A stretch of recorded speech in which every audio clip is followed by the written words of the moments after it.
Okay, well. Is he? Yeah, okay, see me. Hello. Beautiful. So, yeah, well, let's just begin, I guess. And how about with a fancy intro?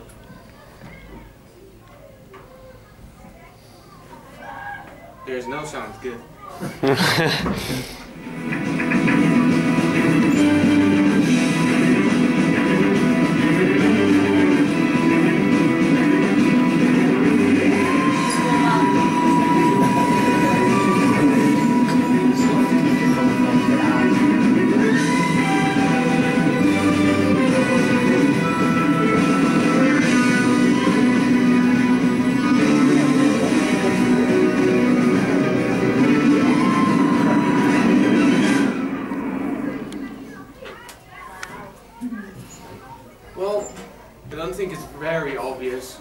What my presentation is about, so I'll probably have to explain it still.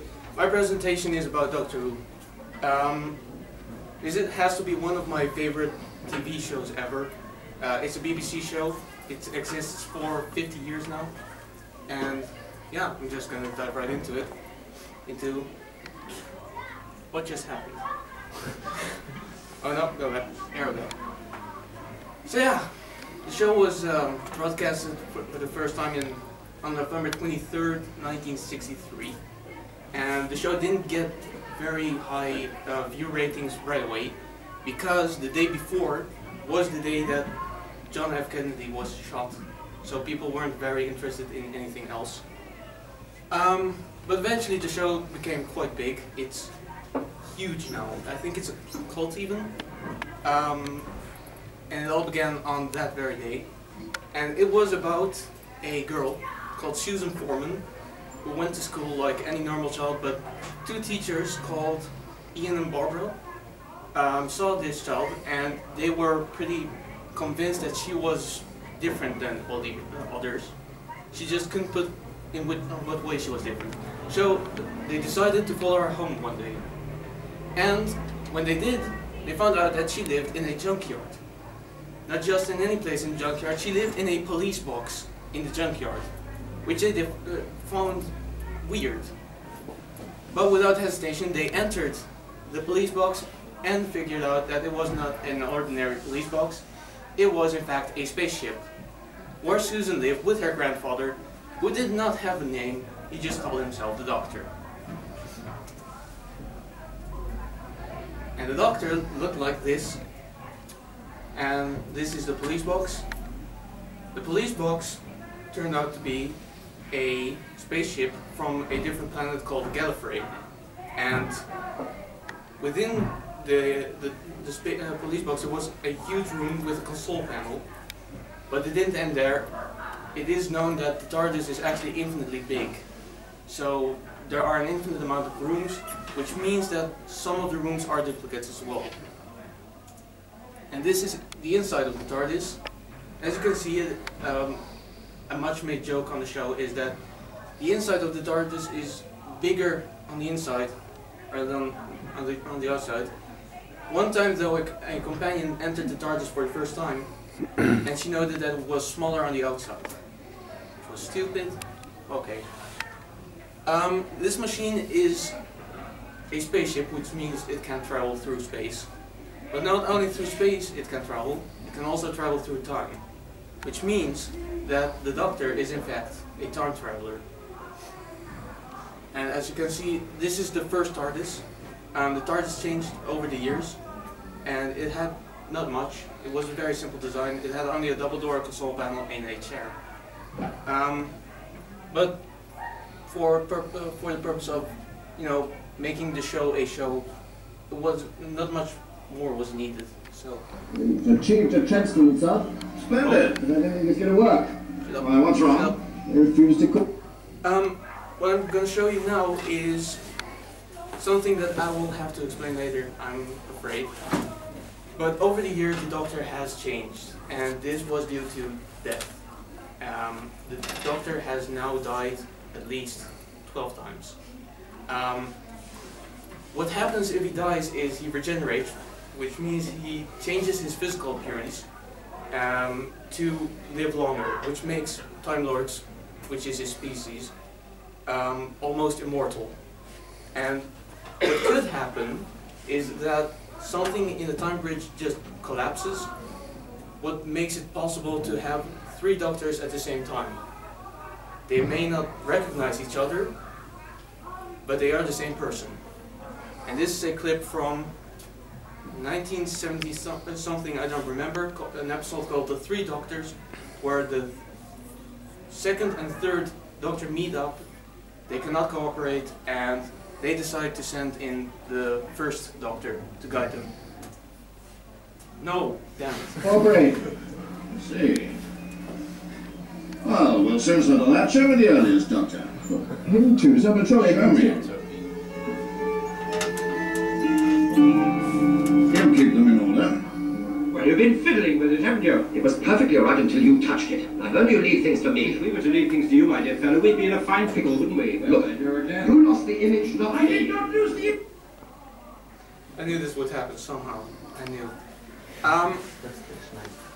We could wait.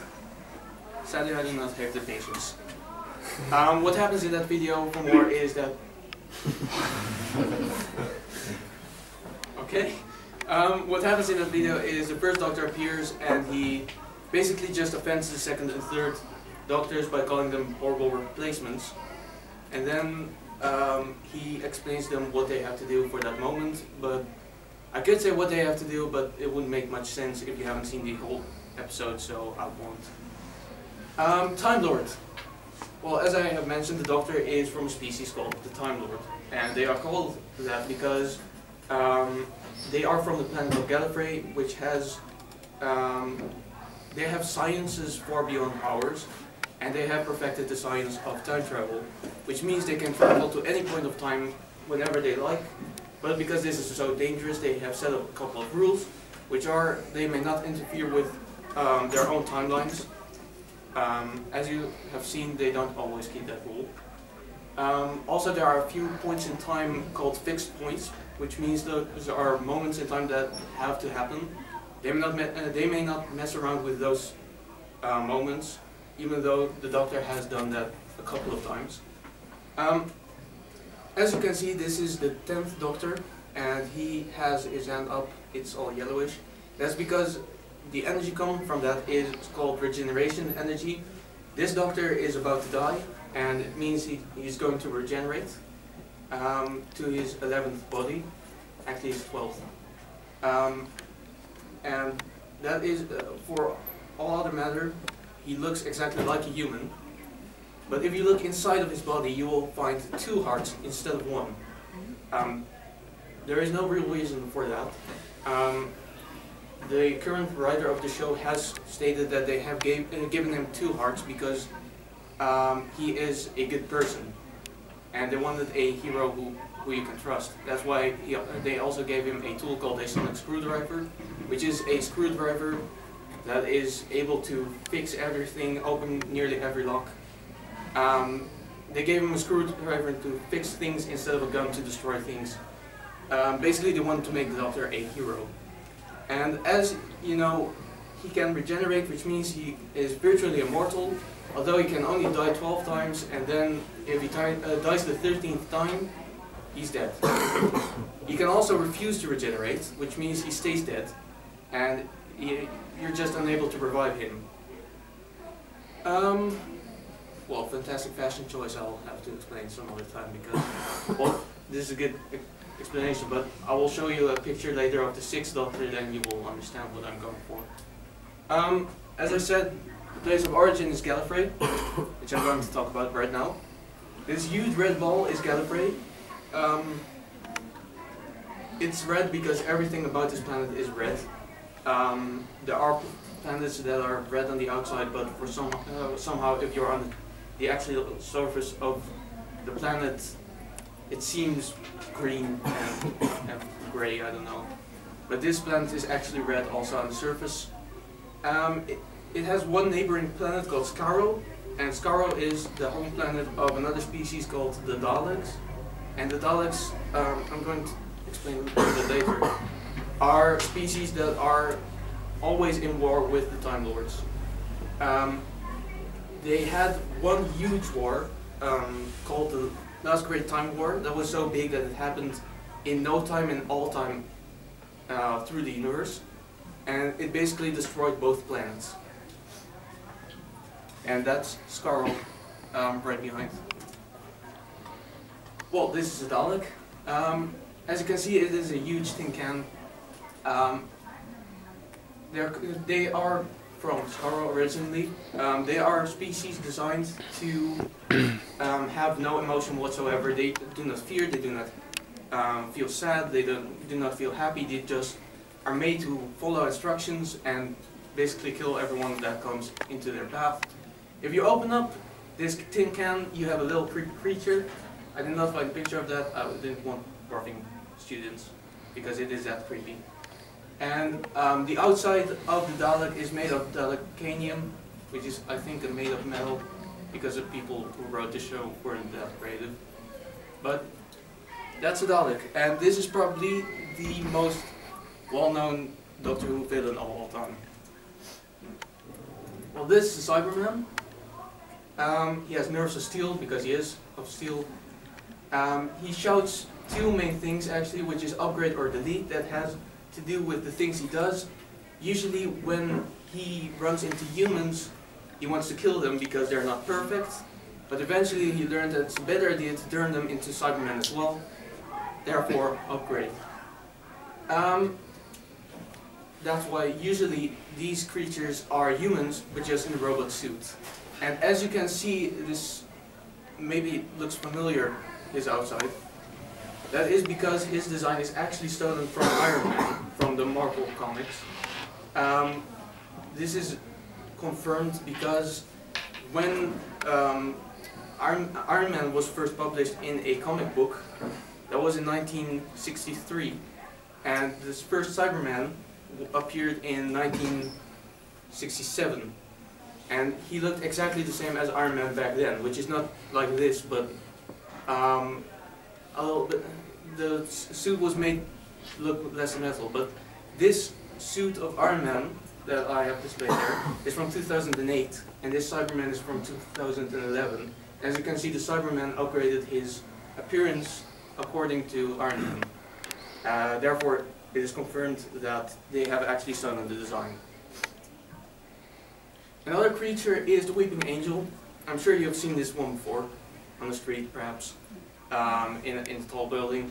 This is actually not a statue. This is, in fact, an alien as old as time itself. They are hiding their eyes because they do not want to be seen, and at the very moment that you look away, they are free to move wherever they want, and if they touch you, you do not get killed. You get sent back in time at least 50 years, which you do not want to have. When they do that, they generate time energy, and from that time energy feeds them, so they can live forever, basically. And the Doctor has stated that if you find one, you need to keep eye contact with it at all times, never look away, and not even blink or you're dead. That's good to know. As you can see, there were 12 doctors over time.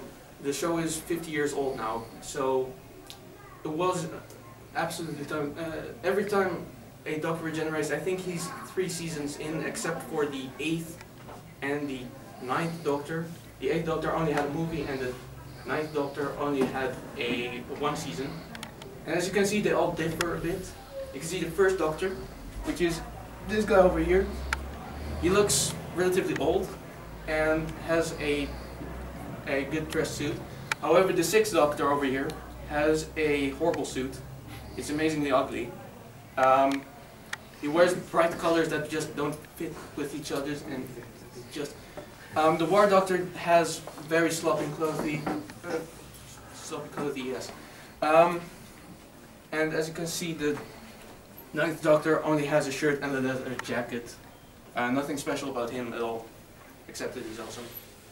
But, you know, the show must always go on. And that's why I've taken the liberty to elect a few people of who I think would make great future Doctors. First off, Benedict Cumberbatch. You might know him. He was in the great series called Sherlock. And I've seen a lot of similarities between Sherlock Holmes and the Doctor, which is that he has a mind palace, which is basically an imaginary TARDIS. He has a phone he uses the phone to fix all kinds of cases. The Doctor does that with his screwdriver. He has a companion. He has John Watson. Besides, I found this picture and I think it's pretty convincing. I think he would make a great Doctor because he is also a great actor.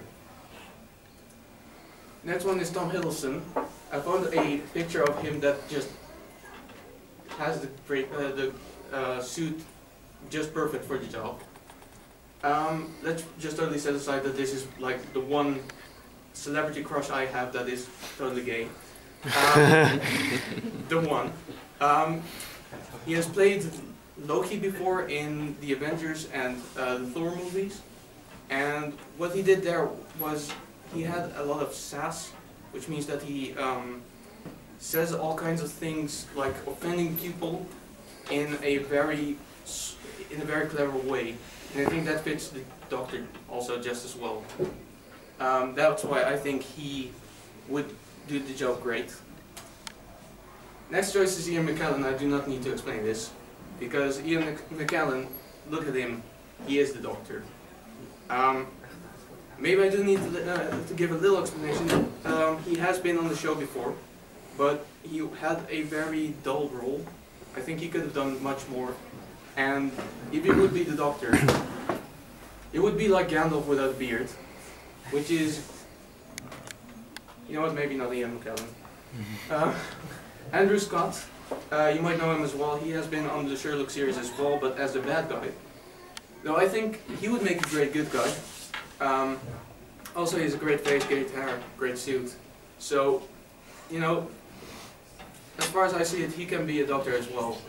I think not like they chose a new Doctor already, which is Peter Capaldi, and he's a very unknown actor. But that's one of the sad things they do. They usually pick out actors who don't have a real strong career yet, because they make a bigger impact usually. But still, he's a great actor. If you've ever seen him play Moriarty, he's just clever enough to play the Doctor, in my opinion. And the next one, I was still thinking about it, but I'm not really sure. A Man Can Dream. Let's just say this. The hair is very debatable. Like, I really want to.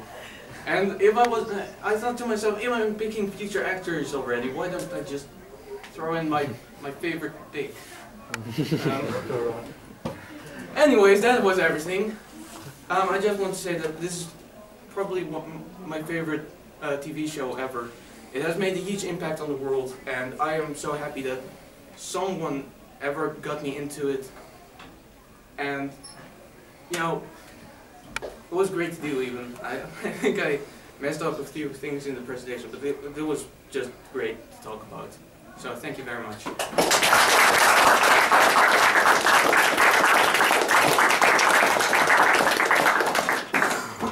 Hey guys, do we have questions for Mr. Zlatkin? Or future Doctor Who? Yes. When the Doctor regenerates, is he, can people destroy his body in the process? Or? Yes, they can destroy the body in the process. If you kill a Time Lord in his regeneration, then he dies instantly. But if you mean after the regeneration, he is immortal and even can grow back body parts if they get cut off. But only in the first 15 hours. After that, he's just killable. Yes. But all the Doctor Who, why was there one with war above him? Okay, that's a very complicated story actually. Recently they have come up with a story arc, which was about the Time War, and they have designed a new Doctor because the 9th Doctor was one that did not like his job, so he promised never to return. So they came up with the Warp Doctor, and essentially he is a Doctor that did not call himself Doctor.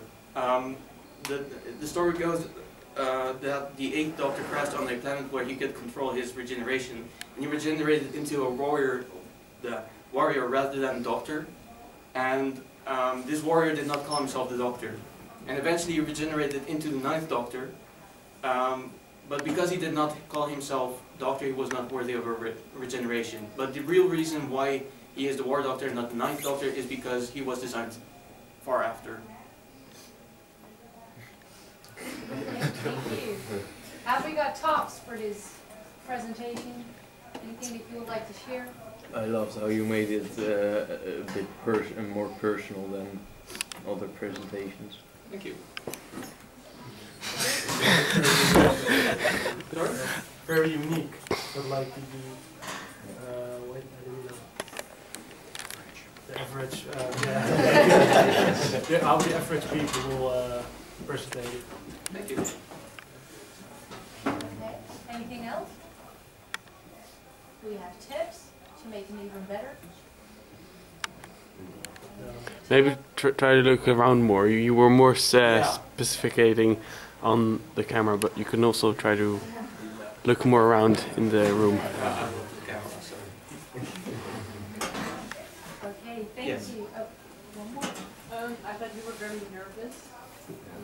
I was. Sometimes it was really hard to understand what you were saying. Yeah, I know. I get very nervous in front of the camera. Oh, somebody's shy. Okay, thank you. You can take your seat now, and we'll move to the next presentation.